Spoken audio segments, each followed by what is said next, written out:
다 같이 함께 말씀을 같이 봉독합니다. 그때에 선지자들이 예루살렘에서 안디옥에 이르니 그 중에 아가보라 하는 한 사람이 일어나 성령으로 말하되 천하에 큰 흉년이 들리라 하더니 글라우디오 때에 그렇게 되니라.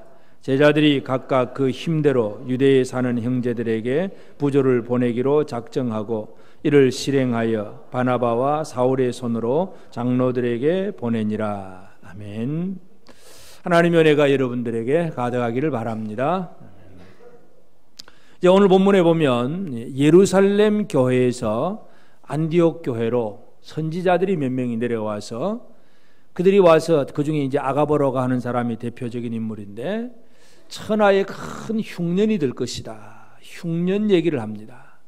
그래서 그것이 이제 실제 글라우디오 황제 때에 이제 그 흉년이 이루어지는데 그래서 이제 안디옥 교회 성도들, 이 안디옥 교회 제자들은 예루살렘 교회를 돕기 위해서 각각 그 힘대로 부조를 보내기로 작정을 하고 그 부조 헌금을 모아서 예루살렘으로 보냅니다. 그래서 오늘 우리가 이 본문을 통해서 성령께서 하시는 일이 무엇인가를 또 한번 우리가 살펴볼 필요가 있는데 오늘 말씀의 제목은 성령과 흉년의 예언입니다. 여러분, 우리는 기쁜 소식, 즐거운 소식을 듣기를 원하십니까? 안 좋은 소식을 듣기를 원하십니까? 두 말 하면 잔소리. 안 좋은 소식을 듣기를 원하는 사람은 아무도 없습니다. 다 좋은 얘기만 듣고 싶습니다. 그런데 성령은 교회에다가 흉년 얘기를 합니다. 안 좋은 소식도 전해줍니다. 이 안 좋은 소식을 전해주는 의도, 목적, 이것이 무엇인가를 이해하는 것이 오늘 우리에게 참 소중한 일입니다. 왜냐하면 우리에게는 늘 좋은 소식만 들려지지 않습니다. 우리에게는 안 좋은 소식도 늘 우리에게는 들려질 수 있습니다. 누군가 아프다. 누군가 아무개 집 사업은 좀 망했다더라. 아무개 집은 뭐 빚 때문에 큰일 났다더라. 뭐 안 좋은 소식은 얼마든지 우리 주변에서 들려질 수가 있습니다. 그러면 이러한 소식들을 들을 때에 성령께서 그 소식을 듣게 하시는 목적이 무엇인가? 이것을 정확하게 이해하는 것이 이 땅에 하나님의 성령이 세우시는 이 교회가 존재하는 목적 중에 하나이기도 합니다. 그래서 성령과 흉년의 예언, 이 흉년의 예언을 교회가 듣게 하셨는데 바로 이 일에 대한 목적이 무언가를 오늘 우리가 살펴보는 것이 중요합니다. 결국 교회라고 하는 것은 형제들이 서로 괴로움을 서로 함께 힘을 같이 나누어지고 서로 돕는 역할을 하는 것. 그래서 형제들이 서로 하나 되어서 사랑으로 똘똘 뭉쳐진 모습들, 이런 것들이 성령께서 원하시는 교회의 모습입니다. 그래서 오늘 시간에는 나는 과연 이 성령이 원하는 교회로서 진짜 이 하나된 이 아름다운 모습을 제대로 유지해 나가고 있는가, 우리 스스로 이 부분을 한번 생각하게 되기를 바랍니다. 첫째로 성령은 이 안디옥 교회에다가 선지자들을 보내어서 흉년의 소식을 전하게 합니다. 이 복음 시대, 초대 이 사도행전 시대에는 이 사도들과 선지자들, 복음 전하는 자, 목사와 교사, 이 직분자들이 있습니다. 교회를 세워가는 직분자들이 있는데 에베소서 4장 11절에 보면 그가 어떤 사람은 사도로, 어떤 사람은 선지자로, 어떤 사람은 복음 전하는 자로, 어떤 사람은 목사와 교사로 삼으셨으니, 이 교회가 튼튼히 세워져 가는 과정에는 이와 같은 사람들이 필요합니다. 물론 이제 교회가 벌써 2000년이 넘어오면서 직분으로서의 어떤 사도, 직분으로서의 어떤 선지자, 이런 직분자들은 지금은 그렇게 강조되지 않습니다. 지금은 그저 복음 전하는 자, 목사, 교사, 이런 사람들이 교회에서 역할을 하게 되는데, 하여튼 이 초대교회는 그런 사도와 선지자들이 교회를 세우는데 가장 기초적인 인물이었습니다. 왜냐하면 사도는 우리가 잘 아는 대로 예수 그리스도의 보내심을 받아서 땅끝까지 복음 전하는 사람이고, 선지자의 역할은 하나님께서 이러이러한 일을 할 것이다, 이 하나님의 일들을 말하면서 사람들에게 하나님을 보여주고 하나님을 들려주는 그런 역할, 이것이 선지자의 역할입니다. 그러니까 오늘 본문에 나오는 예루살렘 선지자들이 예루살렘에서 안디옥에 이르러, 이 예루살렘 교회의 선지자들이 있는데 이들이 안디옥 교회로 지금 왔습니다. 안디옥 교회가 이방인 교회로서 아주 큰 부흥을 이루었고, 또 바나바를 먼저 보내었고, 그리고 또 사울이 와서 함께 교회가 크게 성장해 나가고 있을 때에 예루살렘에 있는 선지자들이 안디옥에 와서 그들에게 뭔가를 얘기해 줍니다. 그러니까 성령은 이처럼 하나님의 일을 말하는 선지자를 세워서 하나님이 앞으로 어떤 일을 하게 하실 것이다 하는 것을 미리 말하게 하는 것, 이것이 바로 선지자께서 성령께서 하시는 그런 사역입니다. 성령은 이처럼 선지자를 통해서 큰 어떤 일들을 말해주는데, 이 흉년이라고 하는 얘기, 흉년이라고 하는 사건은 교회 안에 있는 어떤 사건이 아니고 온 우주 아니면 한 지역, 여러 가지 많은 정치나 또는 자연이나 이런 것들에 대한 그 중에 한 소식입니다. 근데 아가보가 와서 천하에 큰 흉년이 될 것이다. 그 당시 흉년은 주로 비가 오지 않아서 농사를 지을 수가 없고, 적어도 2년 3년 농사를 못 지으면 그냥 거의 굶어 죽어야 될 그런 형편입니다. 바로 그와 같은 흉년이 될 것에 대해서 예언합니다. 그러니까 교회가 관심을 가지고 교회가 제일 생각을 집중으로 하는 것은 오직 복음입니다. 복음 사역. 그래서 예수 그리스도를 믿고 이 믿음을 선포하고 증거하는 것, 이것은 교회가 집중해야 될 일인데, 근데 어느 순간 이 흉년이라고 하는 소식, 이것은 어떤 앞으로 일어날 자연재해, 이런 것들을 얘기해 준다는 얘기예요. 그러니까 성령께서 특별한 어떤 계획이 있으면, 교회가 특별하게 어떤 일을 할 필요가 있으면 그러한 소식도 알려주십니다. 세상의 정치나 앞으로 일어날 어떤 일에 대해서 구약의 많은 선지자들이 그냥 무조건 이럴 것이다 하고 말만 하는 것이 아니라 앞으로 어떻게 일이 벌어질 것인가에 대해서 정확한 예언을 할 때가 많습니다. 이사야 선지자가 고레스에 대해서 예언을 하는데, 이사야 44장 28절에 보면 고레스에 대하여는 이르기를 내 목자라, 그가 나의 모든 기쁨을 성취하리라 하며, 예루살렘에 대하여는 이르기를 중건되리라 하며, 성전에 대하여는 내 기초가 놓여지리라 하는 자니라. 그런 말을 하는 사람이다, 고레스는. 그러니까 이사야 선지자는 고레스에 대해서 예언을 합니다. 지금 우리 신약시대 사람들은 다 이사야나 고레스나 다 옛날 사람들 얘기지만, 이사야는 히스기야 왕 당시에 예언을 하는 선지자입니다. 아직도 유다는 연약하지만 주변에 아수르 제국이 아주 강한 제국으로서 주변의 모든 나라들을 정복하던 그 시대에 이 말씀을 줍니다. 이 아수르 제국을 무너뜨리는 나라는 바벨론 제국이에요. 또 바벨론 제국을 무너뜨리는 나라는 메데바사, 페르사 제국이에요. 그러니까 페르사 제국이 등장하기 전에, 아직도 바벨론이 세계 제국이 되기도 전에 이사야 선지자는 페르사의 왕, 바사의 왕 고레스에 대해서 예언을 합니다. 그가 나타나서 이 바벨론에 포로된 유대인들을, 이제 바벨론을 무너뜨리면서 유대인들을 다 예루살렘으로 돌아가게 하고 그들이 성전을 짓게 될 것이고 예루살렘을 다시 세울 것이다. 그러니까 이사야 선지자는 먼 미래 이야기를 하는 거예요. 먼 미래에 일어날 사건, 그 중에 특별히 사람 이름까지 지어서 고레스라고 하는 이름까지 정확하게 불러서 그 사람이 등장할 것이다 하는 얘기를 해줍니다.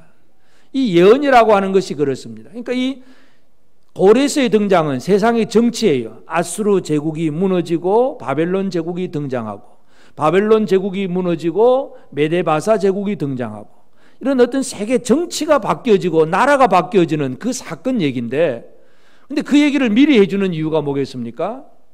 바로 유다 백성들에게 우리가 비록 잘못해서 망하고 포로된다고 할지라도 결국은 하나님은 우리를 회복시킬 것이다, 그것을 기억하게 하고 또 그 일에 대해서 소망을 품게 하도록 고레스에 대해서 예언을 하는 것입니다.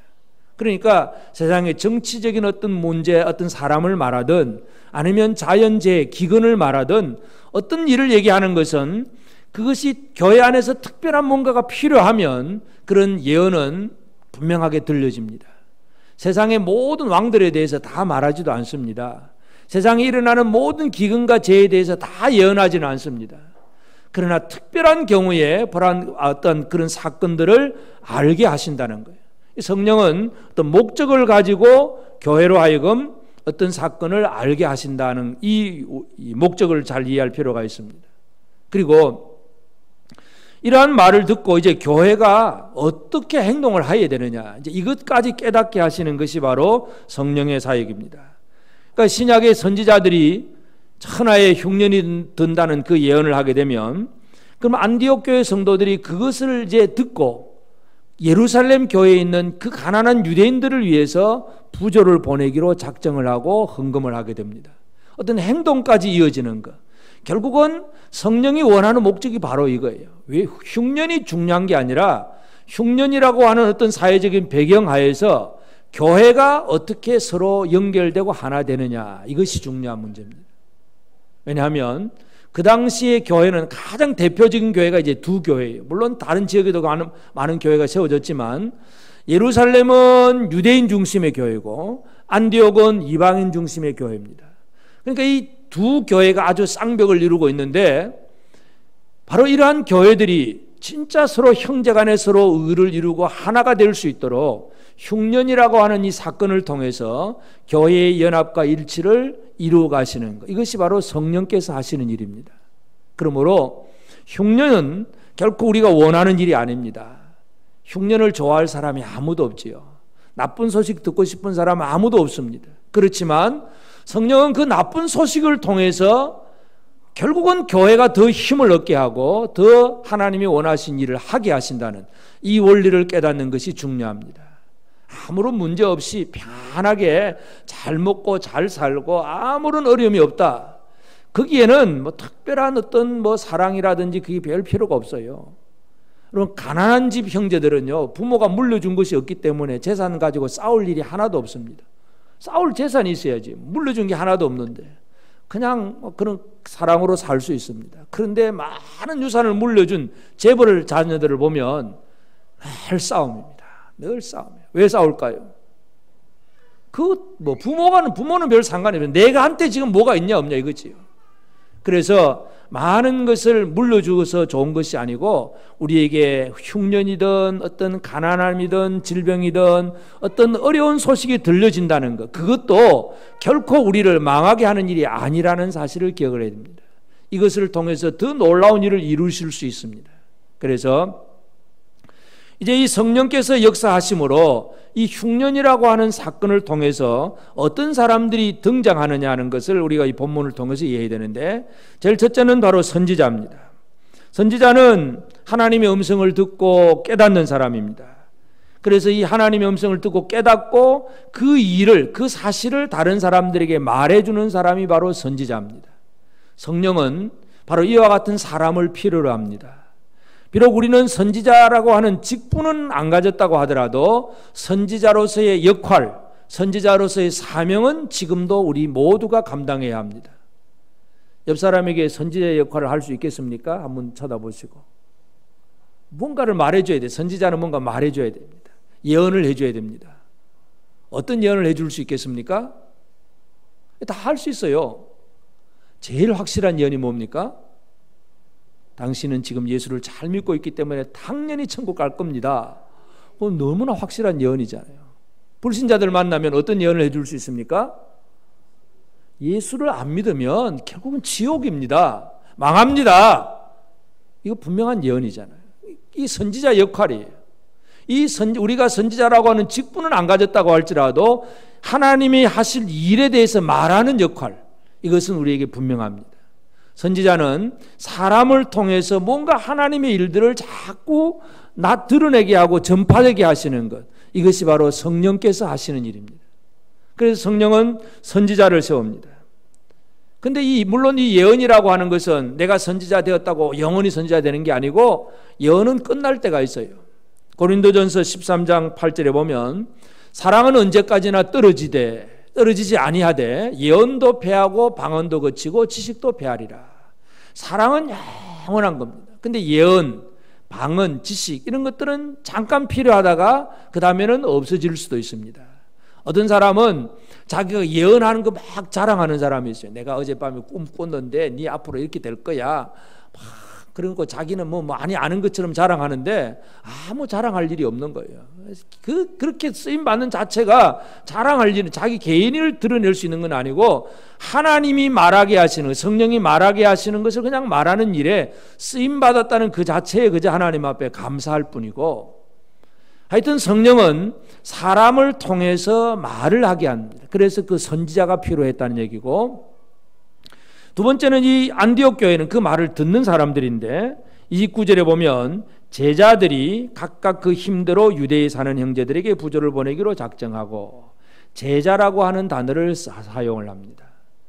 성령으로 말하는 사람이 있는가 하면 성령으로 말하는 그 말을 알아듣는 사람도 있어야 돼요. 알아듣는 사람이 누구냐 하면 바로 제자들입니다. 교회를 다녀도 제자가 안 되면 그냥 예배를 구경만 하다 가는 사람도 있습니다. 그냥 난 예배 참석했다, 그것으로 자기 위안을 삼고 끝내버리는 사람도 있습니다. 제자는 결코 그렇지 않습니다. 제자는 말 그대로 열심히 배우는 사람들입니다. 왜 성경은 이 안디옥 교회 성도들을 그냥 안디옥 교회 교인들 아니면 성도들이 그렇게 표현을 하지 않고 제자들이라고 표현했는가를 잘 이해를 해야 됩니다. 이 제자는 바로 성령으로 하는 말을 알아들을 수 있는 사람들입니다. 예수님께서 많은 무리들이 모였을 때에 비유로 말씀을 합니다. 비유로 말씀하면 나중에 저녁에는 밤에 제자들만 따로 모아놓고 그 비유를 설명을 해줍니다. 다른 사람들은 알아듣지를 못해요. 근데 제자들은 그걸 알아듣는 사람이란 얘기예요. 여러분은 제자가 되셨습니까? 그냥 교회의 교인이십니까? 예수의 제자가 되셨습니까? 제자는 들으려고 하고 배우려고 하는 사람이에요. 배우려고 하는 사람이에요. 안 배우면 그냥 그러려니 하고 넘어가 버리면 별 의미가 없습니다. 안디옥 교회 제자들을 이방인으로서 예수를 믿게 될 때 그들은 예수 믿고 교회에 다닌다는 것으로 끝나지 아니하고 어떻게 하면 예수를 알 수 있을까? 예수의 말씀에 대해서, 예수의 사역에 대해서, 예수님의 가르침, 예수님의 원하시는 뜻, 예수님이 우리에게 뭘 명령하셨는지 늘 예수를 배우려고 하는 것, 이것이 바로 안디옥 교회 제자들의 그 태도였습니다. 이와 같이 제자가 될 때에 성령으로 말하는 그 선지자들의 말을 믿음으로 받아들일 수가 있습니다. 앞으로 천하의 큰 흉년이 될 것이다. 자, 흉년 될 것이다. 그 말을 믿을 수 있느냐 이거예요. 믿을 수 있느냐. 믿을 수 있느냐는 것은 결국 그 마음속에 믿음이 생겨야 되는데, 들려지는 그 말에 대해서 믿음이 있어서 믿음으로 받아들일 수 있느냐 없느냐, 이게 참 중요한 문제예요. 말씀을 전하는 자도 중요하지만 그 말씀을 믿음으로 받느냐 못 받느냐도 참 중요해요. 이 자리에 우리가 다 같이 앉아 있어도 어떤 사람은 지금도 말씀을 받아들이는 사람이 있고, 어떤 사람은 여전히 말씀하고 별 상관이 없이 뭐 다른 생각을 한다든지, 아니면 그냥 넘어가 버리는, 그냥 그러려니 하고 어떤 배우려고 하는 자세가 없는 그런 사람들도 분명히 있을 거예요. 그러니까 이 제자가 된다는 게 얼마나 귀중한 일인지 모릅니다. 성령은 선지자들의 입을 통해서 말하게 하시고, 제자들의 귀를 통해서 그의 들려주는 말을 듣게 하시고, 제자가 된다는 것이 너무나 귀한 일입니다. 그리고 그 다음에 단어가 무슨 단어냐 하면, 제자들이 각각 그 힘대로 유대에 사는 형제들에게, 형제라고 하는 단어가 나옵니다. 형제들에게 부조를 보내기로 작정을 하고, 선지자가 나오고 제자가 나오고 형제가 나옵니다. 이 단어를 이 세 가지만 잘 기억을 하면 성령께서 교회를 어떻게 이루어 가시는가를 우리는 정확하게 이해할 수 있습니다. 선지자는 그 입을 통해서 하나님이 하게 하시는 말을 전하는 사람입니다. 제자는 귀를 열고 그 전해지는 말을 듣는 사람이에요. 형제는 뭐겠어요? 형제는 들은 말씀을 삶으로 실천하면서 형제들이 서로 하나 되는 것, 이것이 바로 형제입니다. 그래서 이 안디옥 교회 성도들은 분명히 이방인들입니다. 그 대부분의 교인들은 아마 예루살렘이라고 하는 것을 들어본 적도 없는 사람도 있을 것이고, 예루살렘은 한 번도 안 가본 사람들도 수두룩 할 겁니다. 그런데 예루살렘 교회에서 복음이 전해졌고 또 예루살렘 교회에서 바나바가 와서 자기들에게 말씀을 가르치고 할 때에 이 안디옥 교회 이방인들은 그 예루살렘을 통해서 예루살렘 교회를 통해서 예수를 알게 되고 복음을 듣게 되었습니다. 그래서 이 예루살렘 교회 교인들은 개인적으로 잘 모르지만 예루살렘 교회에 대해서는 듣고 있었는데 이제는 큰 흉년이 될 것이다. 천하의 큰 흉년이 될 것이다. 그렇게 될 때에 그들은 그럼 우리가 어떻게 할까? 어떻게 할까? 비록 그들이 아직도 얼굴도 모르고 이름도 모르는 그 예루살렘 교인들을 향해서 우리가 뭘 할까? 그들은 힘을 다해서 흉년을 참 힘들게 넘어가는 그런 사람들을 어떻게 도울 것인가를 생각하게 하고 그 일에 작정하게 합니다. 이것이 바로 성령께서 하시는 일입니다. 형제의식을 가진다는 게 얼마나 귀중한 일인지 모릅니다. 예수님께서 많은 무리들이 모여왔을 때에 그들 중에 12 제자를 선택을 합니다. 무리가 제자가 되고 그리고 그 3년 반 동안 가르친 다음에 예수님은 너는 나의 친구다. 친구라고 얘기를 합니다. 그리고 마지막에는 부활하신 다음에 하시는 말씀은 요한복음 20장 17절에 예수께서 이르시되 나를 붙들지 말라. 내가 아직 아버지께로 올라가지 아니하였노라. 너는 내 형제들에게 가서 이르되 내가 내 아버지 곧 너희 아버지 내 하나님 곧 너희 하나님께로 올라간다 하라 하시니 부활하신 예수님이 막달라 마리아에게 하신 말씀이에요. 너는 가서 내 형제들에게 얘기해라. 내 형제들. 지금 예수 때문에 죽으신 예수님 때문에 숨어있고 도망가 있는 그 참 비급해진 그런 아직 예수 부활을 제대로 모르고 있는 그 제자들을 향해서 예수님은 그들이 내 형제다. 형제라고 얘기하십니다. 옆에 있는 분들이 형제로 보여지십니까? 진정한 형제로 여겨지십니까? 형제의식을 가진다는 것은 우리 믿음 생활하는 데 있어서 완성입니다. 예수께서 사람들을 그냥 많은 무리들을 보시고 그 중에 제자를 뽑고 또 그들 중에 11명은 이제 친구로 만드시고 마지막에 그들은 내 형제다. 형제라고 여겨주셨어요. 이 형제가 얼마나 소중한 일인지 모릅니다. 형제의식을 가지게 되면 형제를 위해서는 뭔가를 해나갈 수 있습니다. 그 사람이 나하고 별 관계가 없다 그러면 그 사람이 뭐 힘들어 죽든 아파 죽든 그냥 아이고 참 안 됐다 하는 감정만 느끼고 끝나버릴 수가 있습니다. 근데 내 형제다. 내 형제가 뭐 사고를 당했다. 내 형제가 어떤 아픔을 당한다. 그러면 다른 사람하고 느끼는 감정이 벌써 다르지요. 예를 들어서 멀리 뭐 부산에 있는 내 형제가 병원에 입원했다. 물론 너무 바빠서 못 가볼 수도 있겠지만 형제면 어떻게 할까요? 가보지요. 형제면. 형제가 아니면 그 사람에 따라서 뭔가 다 달라요. 형제가 아니면 뭐 그렇구나. 뭐 아이고 그 사람 참 안 됐구나. 그 정도로 느끼고 끝나버릴 수도 있어요. 형제라고 하는 단어는 그렇지 않습니다. 더 깊은 관계를 가지고 그를 위해서 그럼 내가 뭘 할까 생각하는 거예요. 생각. 여러분은 형제를 위해서 뭘 생각하십니까? 옆에 있는 분들이 다 형제잖아요. 형제를 위해서 뭘 생각하실 수 있습니까? 형제가 어떤 고난을 당한지 소식이 아직 안 들려졌으니까 이 형제가 흉년이 들었다 하는 소식만 들려지면 뭔가 할 수 있을 것인데 아직 형제에 대해서 뭔가 모른다는 얘기죠. 알면 뭔가를 할 수가 있습니다. 형제의식을 가진다는 게 너무나 귀중한 일이에요. 그래서 이 흉년이라고 하는 소식을 지금 안디옥 교회에다가 선지자들을 통해서 선포하게 될 때에 그 말씀을 제자들의 입장에서 받아들이고 그 받아들인 말씀을 가지고 형제의식을 가지고 그럼 우리가 어떻게 할까? 돕는 일을 하자. 이것이 이루어지는 거예요. 이게 교회가 하는 일입니다. 성령께서 교회를 그렇게 만들어 가시는 거예요. 그러므로 이제 오늘 우리에게 있어서 중요한 것은 과거의 안디옥 교회와 예루살렘 교회를 그렇게 만드신 성령님은 지금도 우리를 위해서 우리 교회 안에서 그러한 일들이 이루어지기를 원하시고 있습니다. 그러므로 이 사도행전에 나오는 이 말씀들은 옛날 얘기가 아니라 지금 우리의 삶을 통해서도 이루어져야 되는 오늘 우리의 역사가 되어야 됩니다. 그렇게 하기 위해서 성령은 지금도 우리를 선지자로 삼으십니다. 하나님의 일을 알게 하시고 그리고 그 일을 사람들에게 선포하고 증거하게 합니다. 그러려면 이 선지자로서 역할을 제대로 잘 감당하려면 먼저 해야 될 일이 있습니다.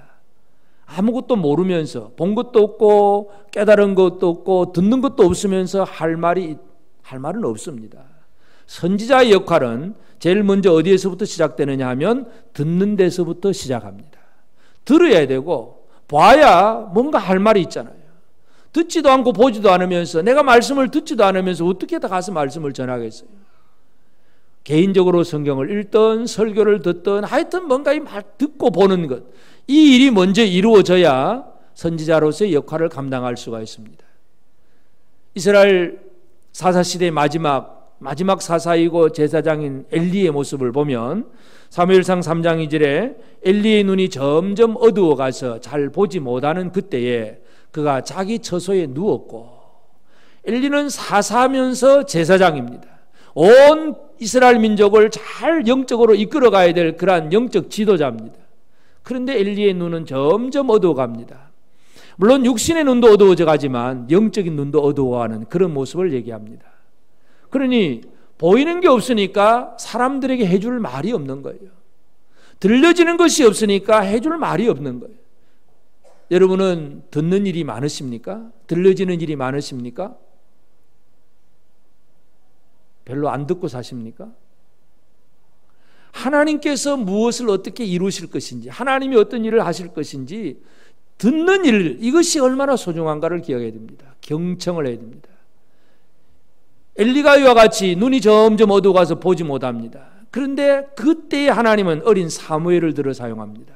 바로 뒤에 3장 10절에 이제 하나님이 어린 사무엘을 부르고, 사무엘이 결국 하나님이 자기를 부른다는 얘기를 알고 3장 10절에 보면 여호와께서 임하여 서서 전과 같이 사무엘아 사무엘아 부르시는지라. 사무엘이 이르되 말씀하옵소서, 주의 종이 듣겠나이다. 주의 종이 듣겠나이다. 말씀하옵소서. 바로 이 일, 이것이 바로 뭔가 말하기 이전에 우리가 듣는 일부터 해야 되는 것을 분명히 강조하고 있습니다. 말씀을 듣는 일에 힘을 다해야 됩니다. 예배에 왜 참여해야 됩니까? 여러 가지 목적이 있겠지만 그 중에 하나가 말씀을 듣는 일입니다. 말씀을 안 들으면 하나님이 하시는 일을 깨달을 수가 없는 거예요. 말씀 듣는 일보다 다른 일이 더 분주하고 바쁘고 사람 만나는 일이 더 바쁘면 하나님의 음성을 들을 수가 없고, 듣지 못하면 하나님이 원하신 일이 시작이 안 됩니다. 듣는 일이 참으로 소중하다는 사실을 기억을 해야 됩니다. 그래서 이 사무엘처럼 주의 종이 듣겠나이다, 경청, 리스닝을 하는 그 삶의 자세가 필요합니다. 그냥 설교 한번 들어보자 하는 그 얘기가 아니라 하나님의 말씀을 들으려고 하는, 이 듣고자 하는 자세가 얼마나 귀중한 일인지 모릅니다. 지난 주간에 제주도 가서 이제 목사 계속 교육하고 그 다음에 하루 더 이제 이월자 집사님에 가서 그 집에서 하룻밤 먹고 왔습니다.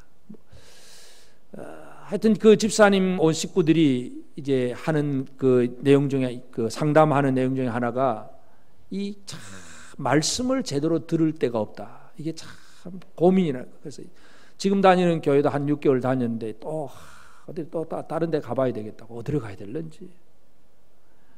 여기 다녀도 그렇고 저기 다녀도 그렇고 이 말씀을 제대로 못 듣겠다는 얘기예요. 말씀.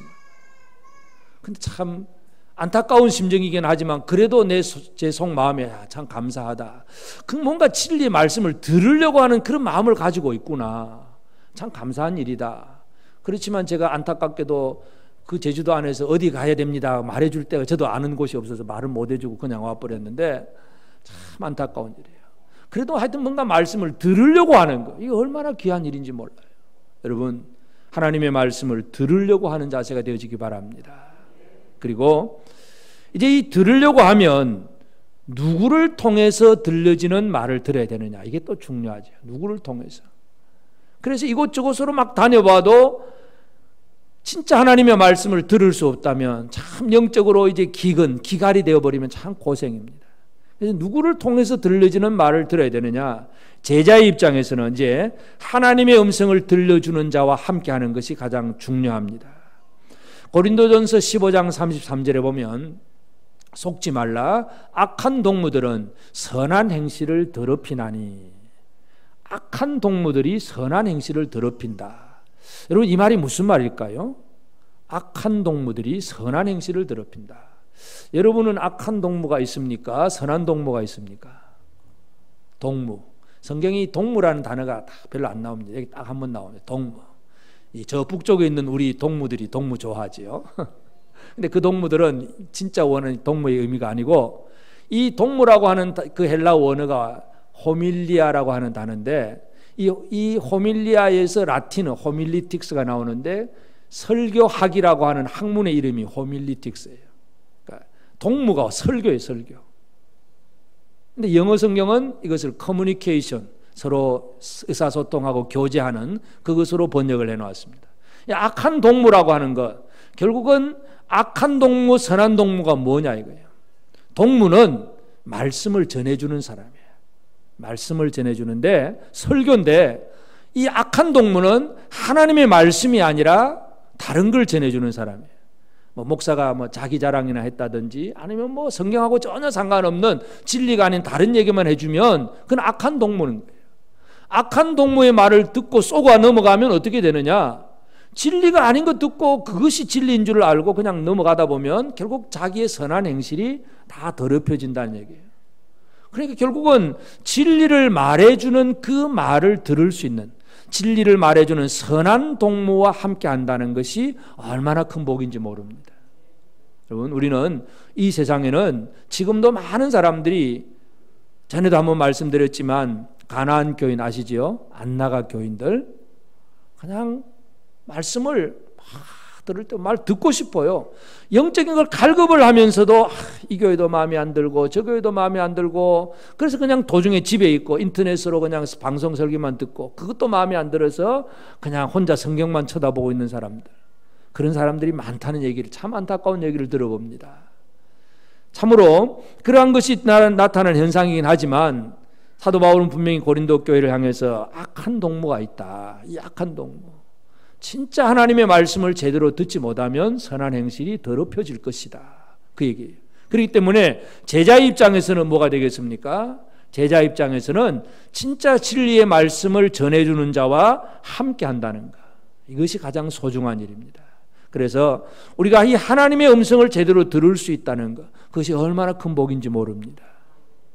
우리는 선지자의 입장이 되려면 말씀을 잘 들어야 되는데, 들으려고 하면 진리를 들어야 되지 거짓말 듣고 쏘가 넘어가면 안 되잖아요. 제자의 입장에서는 분명하게 진리를 들으려고 하는 선한 동무와 함께하는 이런 삶이 필요합니다. 그리고 이제 우리에게 가장 마지막 결론은 뭐냐 하면, 들은 소식을 삶으로 드러내고 실천하는 일, 이것이 바로 형제의 삶입니다. 형제는 바로 믿음의 형제들과 더불어서 함께 들은 말씀을 서로 의지하고 믿으면서 서로를 돕고 서로 세워주는 그 역할을 감당하는 것이 형제입니다. 여기서 우리가 기억해야 될 것은, 선지자들이 예언을 할 때에 흉년이 어떤 흉년이라고 말했냐 하면 천하의 큰 흉년이 될 것이다. 천하의 큰 흉년. 여러분, 천하의 큰 흉년이라고 그렇게 얘기하면 흉년이 어느 지역적인 흉년이 아니라는 얘기예요. 유다, 예루살렘에만 있는 흉년이 아니고 안디옥에도 흉년이 있다는 얘기예요. 그렇다면 안디옥 교회 입장은 뭐겠습니까? 큰 흉년, 천하의 흉년이면 결국은 내 발에도 발등에 떨어진 불이라는 얘기예요. 우리 지역도 나도 먹고 살기 힘든 그 지경이 된다는 얘기입니다. 이것이 바로 천하에 드는 큰 흉년 얘기입니다. 천하에 드는 흉년은 나도 살기 힘들다 그 얘기예요. 그런데 형제는 어떻게 합니까? 나도 살기 힘들지만 나보다 더 어려운 사람을 생각하는 것. 여러분 다 힘들죠? 평안하십니까? 힘들게 사십니까? 대답을 안 하시네요. 힘들다는 내색을 안 하시지요? 그래요. 그래도 괜찮습니다. 다 힘들게 삽니다. 그런데 형제들은 나도 힘들지만 나보다 더 힘든 형제를 생각하는 사람들입니다. 그래서 그들을 어떻게 도울 수 있는가? 그들을 위해서 뭘 할 수 있을까? 그것을 생각하고 그것에 대해서 힘을 쏟는 사람이 진정으로 형제의 삶을 사는 것입니다. 이것은 가난한 사람을 구제한다는 개념이 아니에요. 사회운동을 하고 가난한 사람 돕는 구제가 아니라 믿음의 형제들 사이에서 일어나야 될 일입니다. 물론 우리 가난한 사람 구제하는 것도 당연히 해야 됩니다. 그러나 제일 중요한 것은 교회 안에서 형제들이 서로 하나 되는 것. 그래서 이 형제의 하나됨이 가장 소중하기 때문에 형제의 연약함, 형제의 어려움에 대해서 나도 힘들지만 다른 형제를 어떻게 도와줄 수 있을까? 이거 생각할 줄 아는 사람이 되는 것. 성령이 바로 그것을 원하십니다. 그래서 흉년 얘기를 하시는 거예요. 선지자들의 입을 통해서 얘기하는 거예요. 제자가 되면 그 얘기를 알아듣고 행동으로 옮길 수가 있습니다. 오늘 우리는 형제의 연약함을 돌아보면서 그것을 내 삶에 실천해 나가는 삶이 중요합니다. 야고보 사도는 야고보 1장 22절에 보면 너희는 말씀을 행하는 자가 되고 듣기만 하여 자신을 속이는 자가 되지 말라. 듣기만 하고 자신을 속이는 자가 되지 말라는 얘기예요. 오늘도 우리에게 주신 말씀이 있습니다. 이 말씀이 아멘, 속으로 입으로 했든 속으로 했든 아멘하고 받아들였으면 그것이 행동으로 이루어져야 됩니다. 행동으로 이루어지지 않고 오늘 참 목사님 설교 이렇더라 좋더라 나쁘더라 그렇지 그래 아마 그러면 좋겠지 그러고 예배당 문 밖에 나서면서 전혀 행함이 없다면 결국 뭐 하는 일입니까? 여러분 자신을 속인 거예요. 여러분은 여러분 자신에게 속아 넘어가는 거짓에 속아 넘어가는 불쌍한 사람이 되어버리고 맙니다. 말씀이 우리에게 들려지면 그 말씀이 내 삶 속에서 행동으로 옮겨져야 속아 넘어가지 않는 사람입니다. 속지 않게 되길 바랍니다. 우리가 사탄에 대해서도 당연히 안 속아야 되지만 제일 잘 속을 수 있는 대상은 뭐냐? 내 스스로 속는 일이에요. 내 스스로. 내가 나를 속일 수가 있어요. 그러므로 우리는 하나님의 말씀이 우리에게 선포되고 그것이 우리에게 들려질 때에 그럼 내가 어떻게 할까요? 다른 형제들의 연약함을 돌아보면서 그들을 세워주려고 하고자 하는 이 일들. 그래서 이 안디옥 교회가 이름도 얼굴도 모르는 그 유대인 신자들을 위해서 나도 힘들지만 그 사람들 더 힘들지 않겠나 생각하고 오히려 부조를 많이 보내는 그런 안디옥 교회 제자들처럼 형제들처럼 이렇게 살아가는 것이 성령께서 세워놓은 교회의 모습입니다. 이것이 초대교회의 모습이고 지금도 오늘 우리가 이루어야 될 교회의 모습이기도 합니다. 옆에 있는 형제들을 다시 한번 돌아보면서 형제들의 연약함, 아픔이 있는지 없는지 한번 물어나 보시고 그러면 내가 뭘 어떻게 해줄까 한번 기도하시고 생각도 해보시고 형제의를 한번 나눠보시기 바랍니다. 알고 있으면 물어볼 것도 없고 그냥 해주면 되고 모르면 요즘 어떤 어려움이 있습니까? 한번 물어나 봅시다. 형제님 어떤 어려움이 있습니까? 내가 기도해 줄 일이 있습니까? 내가 뭔가 좀 도울 일이 있습니까? 함께 나누고 함께 하나 되는 것. 이것이 성령께서 가장 원하시는 일이에요. 그 일들이 오늘 우리 교회 안에서도 이루어지고 이 형제 안에 진정한 사랑과 연합과 일치를 통해서 세상을 향해서 강력한 복음을 전할 수 있는 오늘 우리 교회 저와 여러분 모두가 되어지기를 바랍니다. 아멘. 찬송하십시다. 219장입니다.